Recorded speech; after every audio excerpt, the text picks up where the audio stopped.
fire trucks coming in. Let's go down to Bruce Jenner, who's on the scene. Down here in the pits right now, pandemonium has just broke out. It looks like his pit has completely gone up, and the fire tanks, and the tanks are on fire right now. They're trying to put it out. They've got about 4 or 5 units, a lot of people working around there, but it's a lot of pandemonium. Everybody's just sort of clearing out of the area and trying to see what happens. But right now, it's a terrible sight from down here. Charlie? It's going to be an interesting season. What's been happening all winter, as there has been an awful lot of what they call garage racing going on, rumors, talk, a lot of testing, brand new cars being brought out onto the track. And what happens now is it's time for all that to stop, and these cars have to go on, and they have to prove themselves.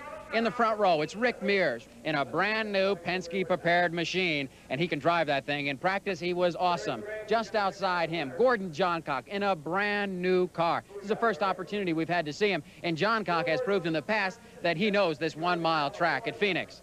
Just on the inside, in row 2, a name that we're going to be hearing an awful lot from in the future because he's in a brand new Penske-prepared machine. It's Kevin Cogan. Just outside him, Al Unser, again, a brand new car. Our first opportunity to see it, and also Al Unser, a veteran driver in brand new equipment, has proven in the past that he can win.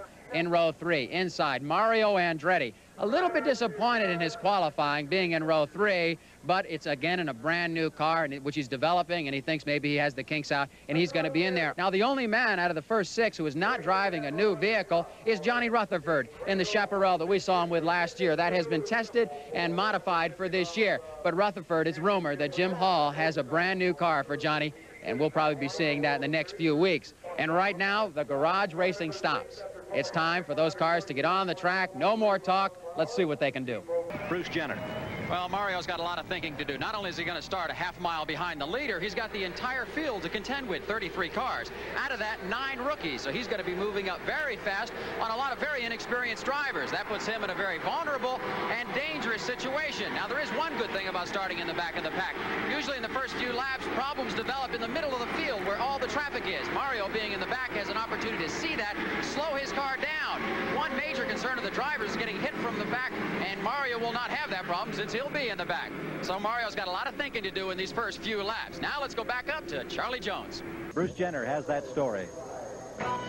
Thank you, Gary. And these are rookies on the IndyCar circuit, but not to the world of motor racing. First, driving car number 17, a very familiar name, but a new face. Al Unser Jr., 21 years old, from Phoenix, Arizona, former Super V and Can-Am champion. Driving car 12, John Paul Jr., also comes from a race car driving family. He'll be tough on the IndyCar circuit when they go to road courses because he's a former IMSA champion, driving a Penske PC-10. Driving car number 41, Doug Heverin, 21 years old, from Brewerton, New York. 59 feature wins and 4 International Super Modified Association wins. Driving car number 34, Derek Daly, 30 years old, from England. He was teammate to K.K. Rosberg last year on the Williams team when K.K. won the World Championship. 1976 British Formula 4 champion, 1977 British Formula 3 champion. Car 33, Teo Fabi, 27 years old, from Milan, Italy, a former downhill ski racer. Started off in go-karts and moved all the way up to Can-Am in 1981 and Formula 1 in 1982. They're all champions in their own field, but now they start all over again as rookies on the IndyCar circuit.